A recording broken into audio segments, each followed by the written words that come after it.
Audio one विवाद से परे ईश्वर का अस्तित्व। लेखक वेदमूर्ति तपोनिष्ठ पंडित श्री राम शर्मा आचार्य। ईश्वर रूठा हुआ नहीं है कि उसे मनाने को मनुहार करनी पड़े। रूठा तो अपना स्वभाव और कर्म है, मनाना उसी को चाहिए। अपने आप से ही प्रार्थना करें कि कुचाल छोड़ें। मन को मना लिया, आत्मा को उठा लिया तो समझना चाहिए ईश्वर की प्रार्थना सफल हो गई और उसका अनुग्रह उपलब्ध हो गया। विवाद से परे ईश्वर का अस्तित्व। ईश्वर का अस्तित्व एक ऐसा विवादास्पद प्रश्न है जिसके पक्ष और विपक्ष में एक से एक जोरदार तर्क वितर्क दिए जा सकते हैं। तर्क से सिद्ध हो जाने पर न किसी का अस्तित्व प्रमाणित हो जाता है और सिद्ध न होने पर भी न कोई अस्तित्व अप्रमाणित बन जाता है। ईश्वर की सत्ता में विश्वास उसकी नियम व्यवस्था के प्रति निष्ठा और आदर्शों के प्रति आस्था में फलित होता है। उसी का नाम आस्तिकता है। यूं कई लोग स्वयं को ईश्वर विश्वासी मानते बताते हैं, फिर भी उनमें आदर्शों व नैतिक मूल्यों के प्रति आस्था का अभाव होता है। ऐसी छद्म आस्तिकता के कारण ही ईश्वर के अस्तित्व पर प्रश्न चिन्ह लगता है। नास्तिकतावादी दर्शन द्वारा ईश्वर के अस्तित्व को मिथ्या सिद्ध करने के लिए जो तर्क दिए व सिद्धांत प्रतिपादित किए जाते हैं, वे इसी छद्म नास्तिकता पर आधारित हैं। आस्तिकवाद मात्र पूजा उपासना की क्रिया प्रक्रिया नहीं है, उसके पीछे एक प्रबल दर्शन भी जुड़ा हुआ है जो मनुष्य की आकांक्षा, चिंतन प्रक्रिया और कर्म पद्धति को प्रभावित करता है। समाज, संस्कृति, चरित्र, संयम, सेवा, पुण्य, परमार्थ आदि सत्प्रवृत्तियों को अपनाने से व्यक्ति की भौतिक सुख सुविधाओं में निश्चित रूप से कमी आती है, भले ही उस बचत का उपयोग लोक कल्याण में कितनी ही अच्छाई के साथ क्यों न होता हो। आदर्शवादिता के मार्ग पर चलते हुए जो प्रत्यक्ष क्षति होती है, उसकी पूर्ति ईश्वरवादी स्वर्ग, मुक्ति, ईश्वरीय प्रसन्नता आदि विश्वासों के आधार पर कर लेता है। इसी प्रकार अनैतिक कार्य करने के आकर्षण सामने आने पर वह ईश्वर के दंड से डरता है। नास्तिकवादी के लिए न तो पाप के दंड से डरने की जरूरत रह जाती है और न पुण्य परमार्थ का कुछ आकर्षण रहता है।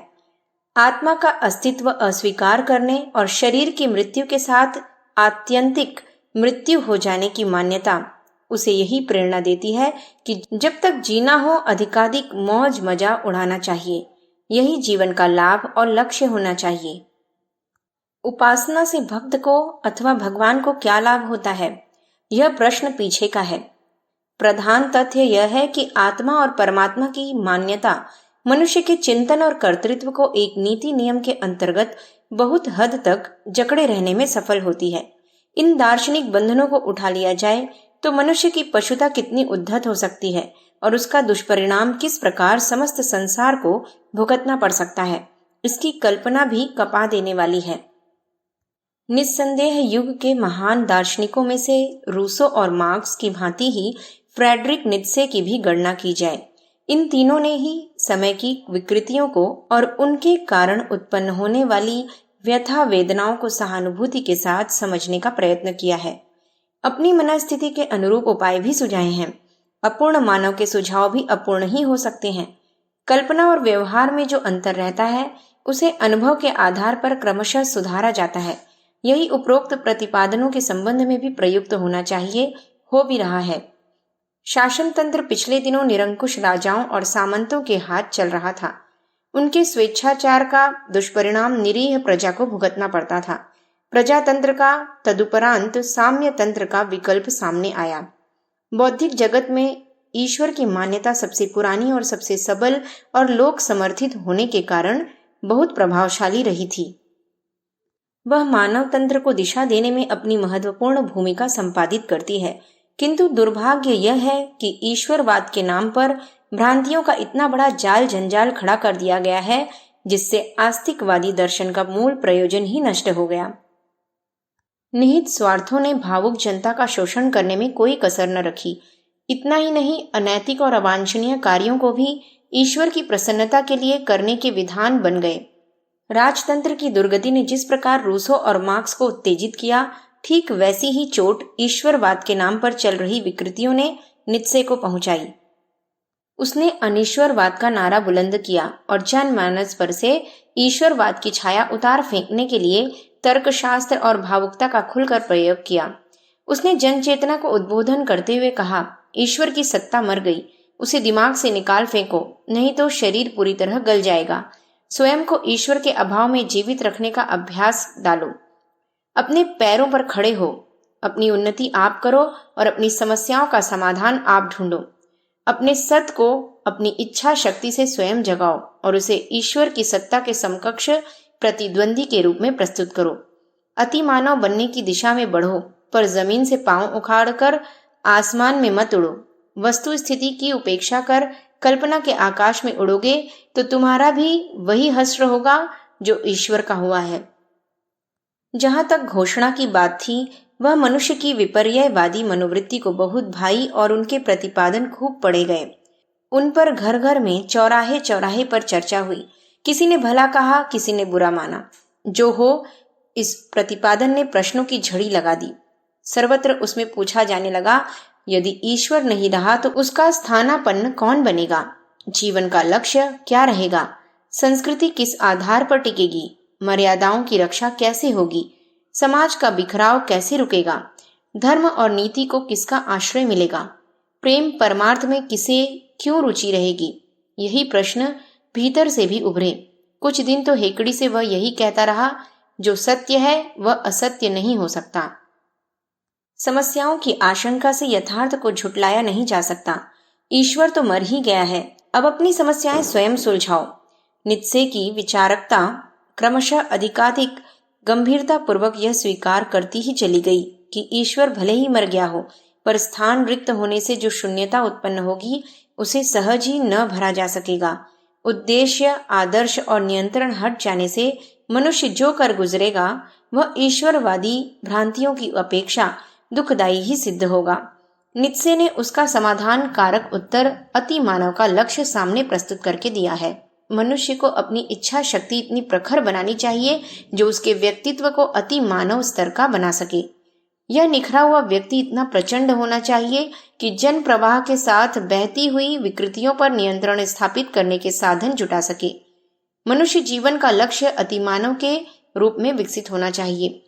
व्यक्तिगत जीवन में उसे अपनी इतनी इच्छा शक्ति उत्पन्न करनी चाहिए जो संकल्पों के मार्ग में आने वाले हर प्रतिरोध का निराकरण कर सके।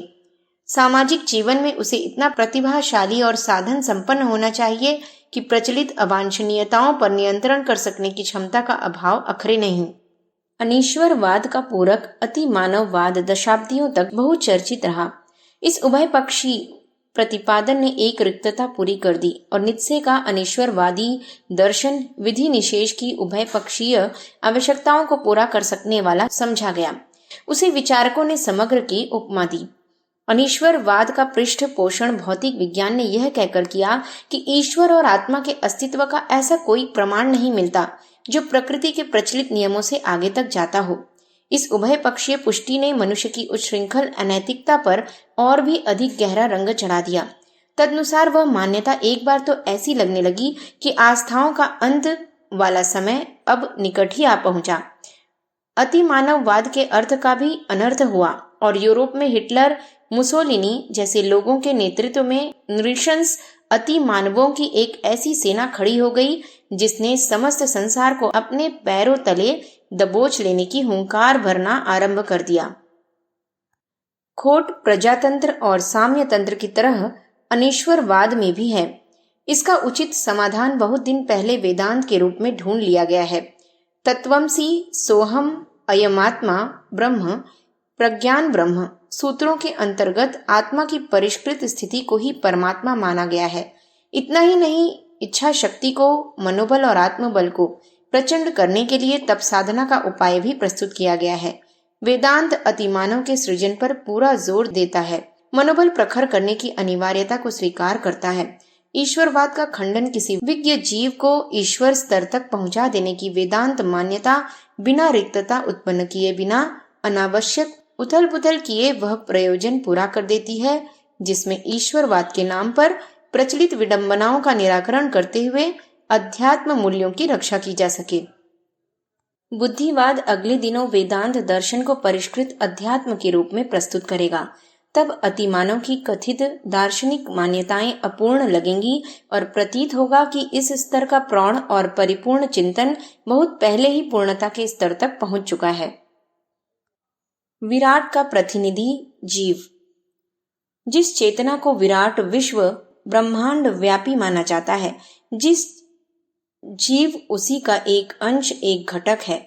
जीवात्मा का परमात्मा का स्वरूप क्या है? आत्मा परमात्मा का प्रतीक अंश किस प्रकार है? इन प्रश्नों का समाधान करते हुए केनोपनिषद में ऋषि ने एक बहुत मार्मिक बात कही है। जिज्ञासु पूछता है, ओम केनेशितम पतति प्रेषितम मनः, केन प्राणः प्रथमः प्रयति युक्तः, केनेशिताम वाचमिमाम वदन्ति, चक्षुः श्रोत्रम क उदेवो युनक्ति। अर्थात मन किसकी प्रेरणा से दौड़ाया हुआ दौड़ता है? किसके द्वारा प्रथम प्राण संचार संभव हुआ? किसकी चाही हुई वाणी मुख बोलता है? कौन देवता देखने और सुनने की व्यवस्था बनाता है? मन अपने आप कहाँ दौड़ता है? आंतरिक आकांक्षाएं ही उसे जो दिशा देती हैं, उधर ही वह चलता है, दौड़ता है और वापस लौट आता है। यदि मन स्वतंत्र चिंतन में समर्थ होता तो उसकी दिशा एक ही रहती, सबका सोचना एक ही तरह होता, सदा सर्वदा एक ही तरह का चिंतन बन पड़ता। पर लगता है पतंग की तरह मन का उड़ाने वाला भी कोई और है। उसकी आकांक्षा बदलते ही मस्तिष्क की सारी चिंतन प्रक्रिया उलट जाती है। मन एक पराधीन उपकरण है, वह किसी दिशा में स्वेच्छा पूर्वक दौड़ नहीं सकता। उसके दौड़ाने वाली सत्ता जिस स्थिति में रह रही होगी, चिंतन की धारा उसी दिशा में बहेगी।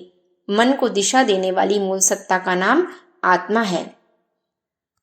दूसरे प्रश्न में जिज्ञासा है कि माता के गर्भ में पहुंचने पर प्रथम प्राण कौन स्थापित करता है? उसमें जीवन संचार के रूप में हलचलें कैसे उत्पन्न होती हैं? रक्त मांस तो जड़ है, जड़ में चेतना कैसे उत्पन्न हुई? यहां भी उत्तर वही है, यह आत्मा का कर्तृत्व है। भ्रूण अपने आप में कुछ भी कर सकने में समर्थ नहीं। माता पिता की इच्छानुसार संतान कहाँ होती है? पुत्र चाहने पर कन्या गर्भ में आ जाती है। जिस आकृति प्रकृति की अपेक्षा उससे भिन्न प्रकार की संतान जन्म लेती है। इसमें माता पिता का प्रयास भी कहाँ सफल हुआ? तब भ्रूण को चेतना प्रदान करने का कार्य कौन करता है? उपनिषदकार इस प्रश्न के उत्तर में आत्मा के अस्तित्व को प्रमाण रूप में प्रस्तुत करता है। मृत शरीर में प्राण संचार न रहने से उसके भीतर वायु भरी होने पर भी सांस को बाहर निकालने की सामर्थ्य नहीं होती। श्वास प्रश्वास प्रणाली यथावत रहने पर भी प्राण स्पंदन नहीं होता।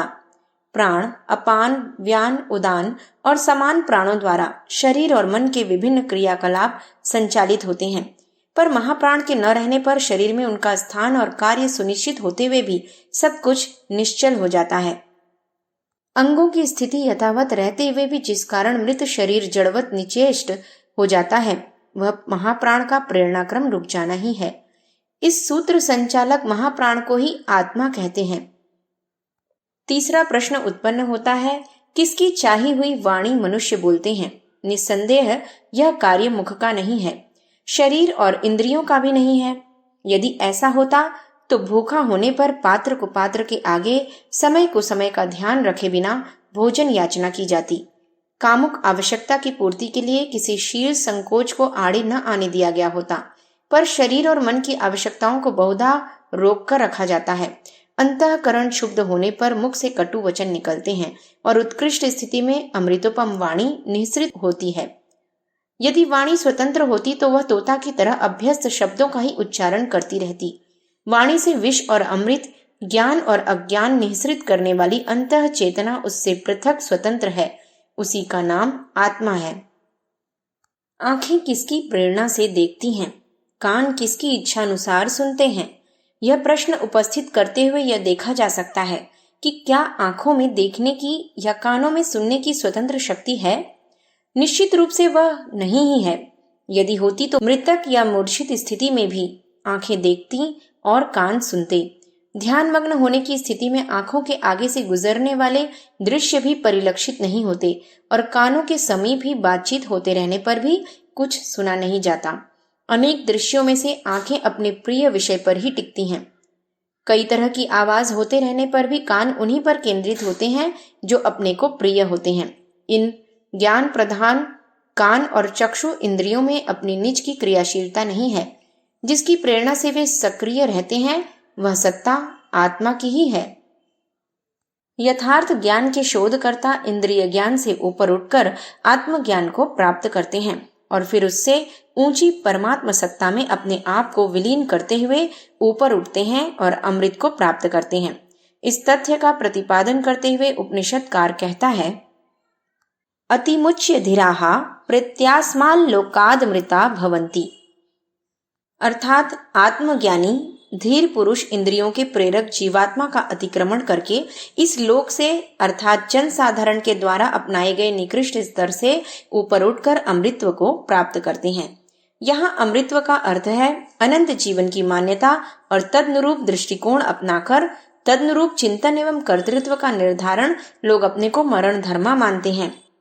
तात्कालिक लाभों को अवांछनीय होते हुए भी उन्हें ही सब कुछ समझकर टूट पड़ते हैं और भविष्य को भूलकर उसे अंधकार में बनाते हैं। खाओ पियो मौज उड़ाओ, कर्ज लेकर मद्यपान करते रहो की नीति अपनाकर लोभ मोह में ग्रसित वासना तृष्णा के लिए आतुर मनुष्यों का दृष्टिकोण मरण धर्मा है। उसे अपनाने वाले जीवित मृतक हैं। इसके विपरीत जो अनंत जीवन का भविष्य उज्जवल बनाने के लिए आज कष्ट उठाने की तपश्चर्या का स्वागत करते हैं वे दूरदर्शी विवेकवान अमर कहलाते हैं। अमृतत्व का प्राप्त होना इसी परिष्कृत दृष्टिकोण को अपनाने के साथ जुड़ा हुआ है। हम हैं और इंद्रियों को प्रेरणा देने वाले हैं। इंद्रियों के कारण हम चैतन्य नहीं वरन हमारे कारण इंद्रियों में चेतना है। यह जान लेने पर आत्मा का अस्तित्व प्रत्यक्ष हो जाता है। आत्मा पर मल आवरण विक्षेप के कषाय कलमश चढ़ जाने से वह मलिन बनता है और दीन दयनीय दुर्दशाग्रस्त परिस्थिति में पड़ा जकड़ा दुख भोगता है। मलिनता की इन आवरण परतों को उतार फेंकने पर उसका निर्मल स्वरूप प्रकट होने लगता है।